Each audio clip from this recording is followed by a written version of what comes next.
क्या हम अधर्म से पैसे कमाकर वृंदावन में घर बनाकर वास कर सकते हैं? हमारा सही। वृंदावन की बात छोड़िए, मैं कहूंगा कि गांव में भी रह करके नहीं बना सकते। वृंदावन कलंकित क्यों करते हो तीर्थ को? अधर्म से कमा करके तुम पुण्य कमाना चाहो, किसी की जेब काट लाओ, अपने वहां नहीं बनाना चाहिए उस पैसे से। घर पे भी नहीं, वहां भी मरोगे, छत गिरेगी नीचे, ऊपर से मरोगे वहां भी। वृंदावन की बात छोड़, वृंदावन को क्यों कलंकित करते हो? अब यही प्रश्न आपसे भी है, क्या हम अधर्म से पैसा कमाकर वृंदावन में घर बनाकर वास कर सकते हैं? शायद इनके मन में ये प्रश्न तब आया होगा, जैसे कि कई बार प्रश्नोत्तरी कार्यक्रम में माताएं प्रश्न करती है, जब हम पति से पैसा चुरा के, छिपा के और संतों की सेवा में देते हैं तो उसमें कोई पाप तो नहीं लगता? तो उत्तर मिलता है भाई पाप नहीं लगता ठाकुर जी के लिए। तो शायद इसी से प्रेरित होकर ये प्रश्न किया हो। लेकिन तो अधर्म वहां तो सिद्ध कर दो, अधर्म है ही नहीं। चोरी तो हो जाएगी। पत से छिपा करके, प्रत के संज्ञान में हो, पत के में तो कोई दिक्कत नहीं है। देखिए ये वस्तु मुझे पता है कि महाराज जी मना नहीं करेंगे, पूछने की आवश्यकता ही नहीं है। मैं कहूँगा पति बड़े कंजूस है, मरने जा रहे हैं, तो पत्नी ने क्या किया कि मेरा पति दान कर दे। वो पति दान करने को तैयार नहीं कि चलो सचमुच की गाय नहीं तो छोटी सी चांदी की गाय दान करवा देते हैं। तो पत्नी ने क्या किया, गारे में लपेट करके दिखाई न दे कि आप मिट्टी की दान कर दे। अब बताइए पत्नी ने पाप किया कि पुण्य किया? ये कपट और छल की श्रेणी में तो आएगा। अच्छा सुनो, एक चोर आपके पास आए, बताओ धन कहाँ? आप सच बोलेंगे कि झूठ? बता देंगे ये रखा, वहां रखा, वहां भी रखा, वहां भी रखा, वहां भी, सब दे देंगे, बता देंगे। मैंने एक दिन, खैर व्यक्तिगत तो एक अलग चीज है, लेकिन हमारे आपको भगवत प्राप्ति होगी, आप बता देंगे? नहीं, बता भी दूंगा तो सामने वाला यकीन नहीं, आप बताएंगे कि नहीं? ये प्रश्न केवल इतने प्रश्न है। नहीं, भगवत प्राप्ति हो जाए मुझे बताने में कोई आपत्ति नहीं। लेकिन शास्त्र मना करता है। क्या कहता है? नहीं बताना चाहिए। गोसाई जी ने कहा निज प्रहुमाय देखें जगत के ही सन कर विरोध, या सियार, तो उन्होंने देखा तभी तो कहा। अच्छा एक दूसरा, हनुमान जी ने उसमें चित्रकूट में सीताराम जी के दर्शन कराए। यदि ये बात उन्होंने न कही होती तो हमको आज तक कैसे पता लगती? कही उन्होंने तभी तो पता लगी। तो इसका मतलब एक प्रमाण, कैसे बहुत सारे प्रमाण हैं कि संत अपनी अनुभूतियों को भक्तों के सामने, जिज्ञासुओं के सामने रखते हैं, अधिकारी के सामने। हाँ, वो तो प्रकाश देखो आप अधिकारी के सामने तभी लोगों को पता चलता उनकी आध्यात्म स्थिति के बारे में। बाद में जीवन चरित्र में भी आता है, लेकिन आम तो ऐसे ओपन ही नहीं कर सकते। और जिन्होंने की उन्होंने धोखा खाया। सपने में भी भगवान तो भी हम बताने लग जाए तो वो भी बंद हो जाते हैं, अपनी अनुभूतियां बताने से। और लिखा भी कहते चीजें कछु पापा, जैसे कहने से पापों का क्षय होता है, ऐसे पुण्य कहने से भी पुण्यों का क्षय होता है। और नहुष की कथा आप जानते हैं, नहुष ने अपने अच्छे कर्मों का बखान कर दिया और उससे जो है स्वर्ग से पतित हो गया। तो अपने मुख से अपनी अध्यात्म स्थिति कहना, अपने पुण्यों को कहने से भी पुण्यों का नाश हो जाता है। कहने से पापों का भी नाश होता है, ये सामान्य। अच्छा, अब रही बात, अब ये सिद्ध हो गया शास्त्रों से भी कि कहने से अपने पुण्य, अपनी अनुभूतियां खत्म हो जाती है। हाँ, क्षीण होती है। लेकिन अब यहाँ पर हमको छुपाना पड़ेगा। कोई हमारे बारे में पूछे अध्यात्म के, हम वहां झूठ बोलना पड़ेगा, छुपाना पड़ेगा, दुराव करना पड़ेगा। देखो मैं तो ये कहूंगा कि महापुरुषों ने अपने अनुभवों को वितरित किया है, और तो अधिकारी भगवत दृष्टि से, पात्रता की दृष्टि से भी मैं आपको, ऐसी पति पत्नी से भी हम प्रेम करते हैं तो छुपा के करते हैं। ये छुपाना और जाहिर करना, गीता कहती है अहंकार विमूढ़ात्मा करता हम इत्मन्यते। इसका मतलब एक स्पष्ट हो गया कि अभी शरणागति ठाकुर जी के चरणों में नहीं है। अच्छा किया तो मैंने किया, और गलत हो गया, जवान लड़का मर गया तो ठाकुर जी ने बड़ा बुरा किया। मैं बुरे के ठाकुर जी जिम्मेदार है।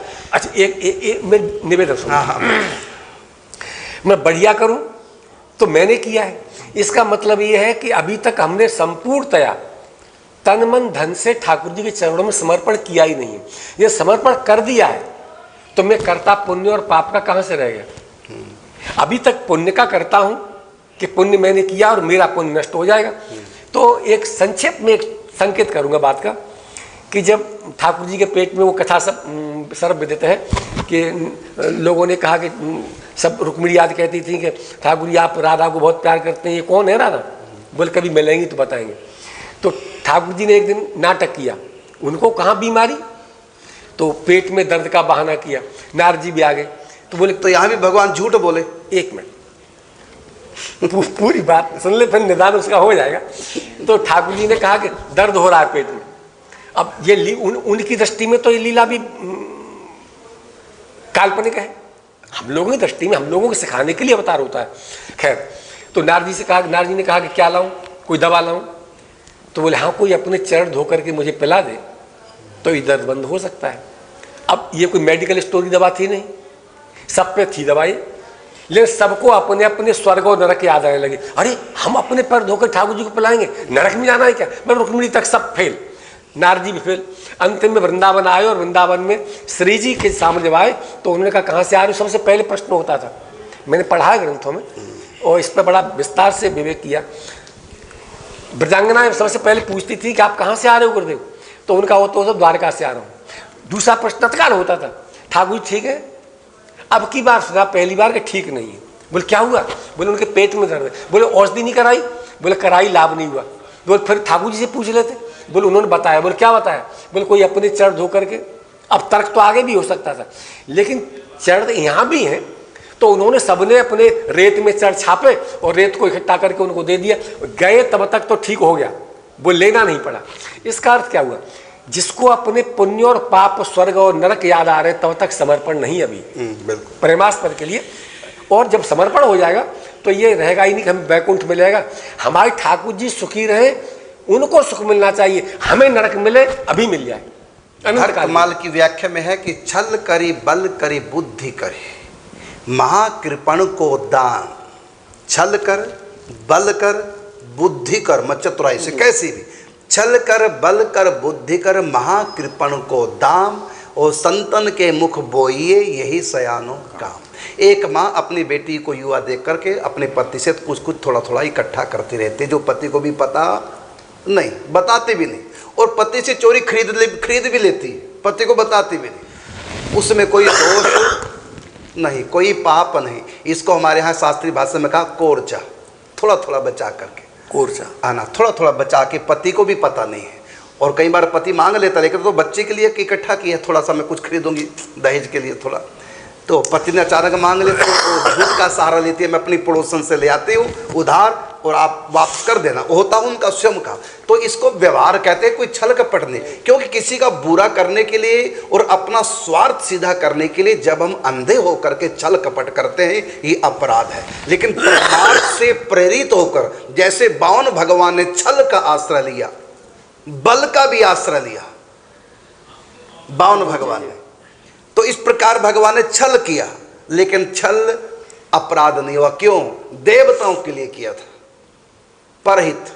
मांगना भी बुरा है, लेकिन कहा कि मर जाऊं पर मांगू नहीं अपने तन के काज, लेकिन परमार्थ के कारणे मोहे न आवे लाज।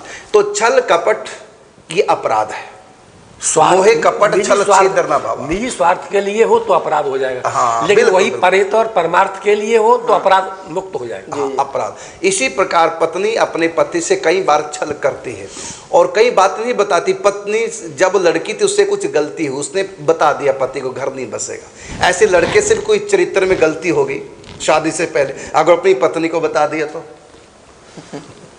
तो कलेश हो जाएंगे, घर ही नहीं बसेगा। इसलिए कहा भी शादी के समय झूठ बोलने में कोई दोष नहीं, लेकिन कितना, जितना पच जाए, जितना हम संभाल सकें झूठ को भी। नहीं तो कल पढ़ी नहीं है, 2 क्लास बता दिया है मैं, फिर तो तलाक होगा फिर तो। इतना जो आटे में नमक शादी के समय। हाँ, तो कुछ तो कह नहीं सकते कि क्या झूठ है क्या अपराध है, इसके लिए शास्त्र प्रमाण है। तो आपने अब प्रश्न किया कि अब वहीं आ जाते हैं प्रश्न पर। थोड़ा सा और जो है मैं भी कह दूं थोड़ा सा। हाँ बिल्कुल बिल्कुल, आप क्यों पीछे जी हाँ बोलिए। हाँ, जैसा कि आया धर्म अधर्म, आया पुराणों में भी आया, धर्मो भवत्य अधर्मो अपि कृतो भक्तैस्त्वाच्युता, यानी कि आपके भक्तों द्वारा किया हुआ अधर्म भी धर्म हो जाता है। ठीक है, लेकिन ये कब होता है, इसकी परिस्थिति क्या है? तो इसकी परिस्थिति ये है, जो सबसे पहले हम धर्म को स्थान दें।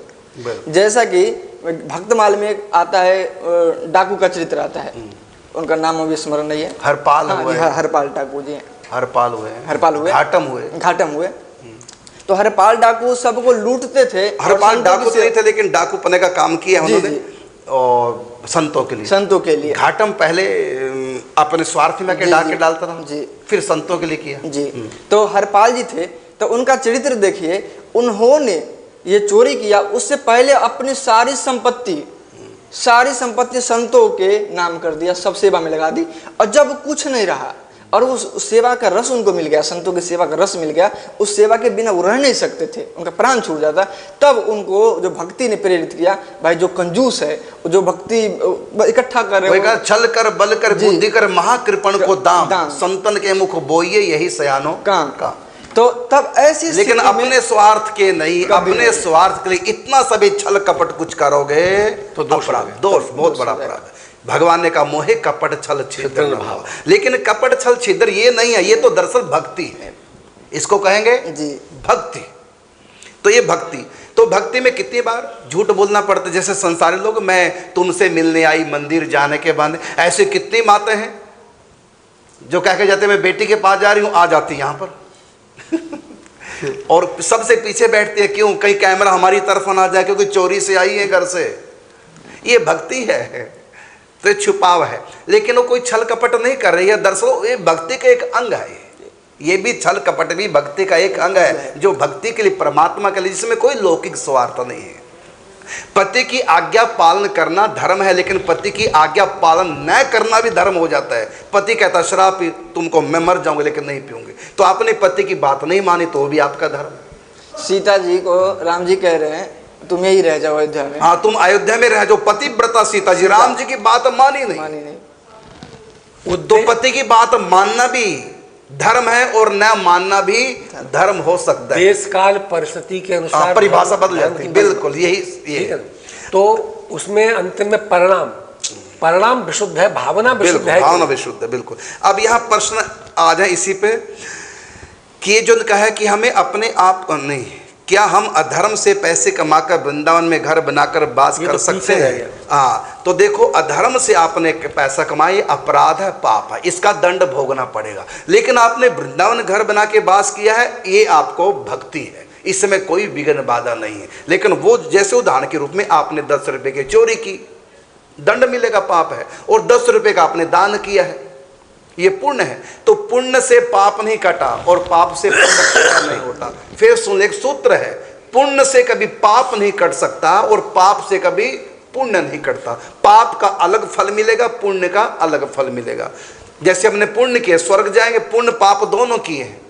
10% पुण्य किया, 10% पाप किया, तो 10 से 10 कट गया। तो ये नहीं कि स्वर्ग नरक, धर्मार्थ से के स्वर्ग हमने छोड़ दिया, नरक आप छोड़ दो, हम नहीं जाएंगे, तो नहीं होगा। नरक स्वर्ग परस्पर कट नहीं सकते, पाप से पुण्य, पुण्य से पाप कट नहीं सकता।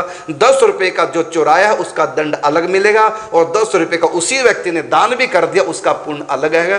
तो पुण्य करने से, 10 रुपए का दान करने से 10 रुपए चुराने का पाप कटेगा नहीं, और 10 रुपए चुराए हैं उससे 10 रुपए दान करने का पुण्य भी कटेगा। दोनों का अलग अलग खाता है, दोनों को भोगना पड़ेगा। तो आपने अधर्म पूर्वक धन कमाया, इसका दंड अलग से मिलेगा। और आपने आकर के ब्रजवास किया है, इसकी तो महिमा ही पूछो मत, कितनी बड़ी। इसमें एक बात कहना, तो हमने बचपन में देखते थे, किसी को गोहत्या लग गई तो गाय की पूंछ काट करके कलंकी बोलते थे उसको, मुंह पे कपड़ा बांध के, और गंगाई तक जाते थे, और बीच बीच में गांव में जहाँ रुकते थे तो भिक्षा करने के लिए वो कहते कलंकी आ गया। अब वो किस गांव का है, कहाँ का है, कौन है, तो इसमें कहते थे हमने कि ये क्या है। तो बाद में लोगों ने बताया, बुजुर्गों ने, प्रायश्चित हो गया। तो कहने से पाप नष्ट होता है और कहने से पुण्य भी, जैसे अभी कहा था, पुण्य भी नष्ट होता है। तो ये प्रायश्चित तो हमारे धर्मशास्त्रों में है। देखिए, प्रबल प्रारब्ध, इस पर गहन चिंतन, थोड़ा संकेत कर दूं, केवल गहन चिंतन का समय नहीं है। हमसे कोई पाप हो गया या पुण्य हो गया है, तो प्रबल प्रारब्ध को तो नहीं काटा जा सकता है। जैसे मृत्यु है, अनिवार्य है, प्रबल प्रारब्ध में मृत्यु है, लेकिन बीच में कोई अघटनीय घटना होनी है तो वो तो हम अनुष्ठान के द्वारा कुछ तप पुण्य करके उसको काट सकते हैं। लेकिन इसमें भी कहा भावी मेट सकें त्रिपुरारी, इतना बड़ा तप हो तो भगवान शंकर मिटा भी सकते हैं। तो प्रबल प्रारब्ध को तो नहीं मिटाया जा सकता है, लेकिन यदि कोई पाप है, हो गया है, वो हमको होश आ गया, तो शास्त्रों से या संतों से उसका निर्देशन लेकर के प्रायश्चित हो जाए तो उसको नष्ट किया जा सकता है, ऐसे प्रमाण भी मिलते हैं। बिल्कुल। अगला प्रश्न है कि क्या तुलसी के पत्ते खाकर एकादशी का व्रत कर सकते हैं? तो आपका प्रश्न ही अधूरा है।